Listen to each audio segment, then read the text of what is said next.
Hi everyone, how are you? So today I'm going to talk about the S24. Now this is the base S24 version and I just got it a few days back and I have been using this as my daily driver. So as you know, I have the S24 Ultra also on which I am shooting this video, and I thought like why not try this S24 base variant, because S24 Ultra is basically the best flagship I have used this year. It is very heavy, very bulky, so I wanted to give this a try. This is the base variant of the S24, which means it has 8 GB of RAM and 128 GB of storage. Now the 128 GB storage comes with UFS 3.1. That you should keep in mind. Whereas the 256 GB variant will come with UFS 4.0, which has faster read-write memory and storage speed. So how has been my experience? It has been a learning curve, to be honest, because I am used to big flagship phones.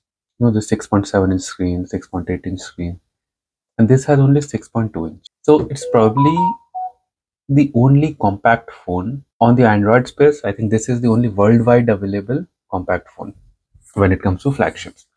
There is a Asus Zenfone 10, but that is limited availability and it came out last year. So this year this is the only one.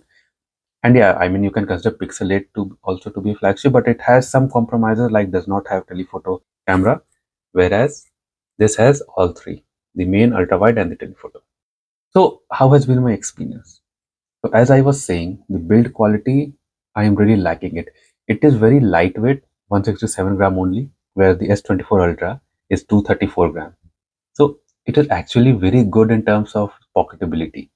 You won't even know that it is there in your pocket. It has, the design is a bit different from S24 Ultra because it has these, iPhone-esque type of chamfered edges, flat back, flat frame. It gives a feel like the iPhone 14 or the iPhone 15. But the difference is that in S24 Ultra, we have the titanium frame, whereas this is the armored aluminum 2 frame and the glass back. So, but in terms of durability, I don't think you should worry about, because it has still the latest Gorilla Glass Victus 2, I think. It is very scratch resistant, yeah. So in terms of build quality, I have nothing to complain about. Only thing is that if you're coming from a big sized phone, then you will need to adjust to the small size phone. Because initially I was like, to read text, I was having to squint a bit. So I had to increase the font size. So those are the things that it is a learning pattern. In a few days time, you will adjust anyway. Regarding the screen, I think the screen is on par with the S24. I don't think anything is different. Only thing different is that this does not have the anti-reflective coating, where the S24 Ultra has the anti-reflective coating on the screen. But I mean, that is a good to have feature. It's not absolutely essential. Next are the cameras. So cameras, as I mentioned, it has the main, ultra wide, and the telephoto. Whereas in S24 Ultra, you have an additional periscope 5x zoom camera, and the main camera is of course 200 megapixel. Here it's only 50 megapixel. So definitely S24 Ultra will take better pics than this, but that will only be in particular scenarios. In general, you won't find any complaints related to pics taken on this phone, whether it's selfie or the back cameras, because it is still a flagship. Yeah, it will be slightly below the level of S24 Ultra, but nothing major. Then in terms of the general performance, in terms of the smoothness, this has 8 GB of RAM, whereas S24 Ultra has the 12 GB of RAM. And S24 Ultra also has the UFS 4.0, this has UFS 3.1 because it's the 128 GB variant.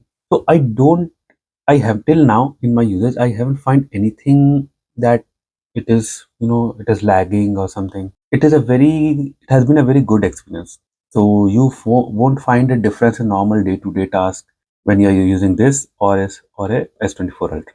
Now, now on the same topic, this I am based in UK, so this is basically an Exynos 2400 processor, whereas the S24 Ultra worldwide comes with the Snapdragon 8 Gen 3. Now, people have been hating on Exynos for I don't know how many years, but this 2400, as per the benchmarks and other reviews, is not that bad. It has basically improved in terms of heat management, battery management. I don't think you should not buy this phone just because it has an Exynos. If you have the budget, yes, go for the S24 Ultra. But if you want a compact flagship phone, then this is your option. Exynos 2400 is not a deal breaker, to be honest. Now let me show you the battery side, because being a compact size phone, the most obvious drawback will be the battery size. This has a 4000 milliamp hour battery. I know in S22 it was hated for its battery. I think it had like 3700 or 3900 milliamp hour. But that processor, Snapdragon 8 Gen 1, was not efficient at all, and it used to drain the battery at all. S23 was, the processor was brilliant. Snapdragon 8 Gen 2, it's still one of the best processors in terms of power efficiency. So it had very good battery life. And so far from what I have seen in the reviews, because I don't have the S22 or the S23 to compare the battery life, but from the reviews on the YouTube, I have seen that this S24 is on par with the S23. So with normal day usage, it will easily last you for one day. So let me show you my usage. Yeah, it is still learning usage pattern because as I told you, it's just a few days, couple of days since I have been using this. So you can see last charge to 100%, one day 22 hour ago. Now I have been like 95% of time I have been on Wi-Fi during this period, and I am still at 16%. So let's see the screen on time.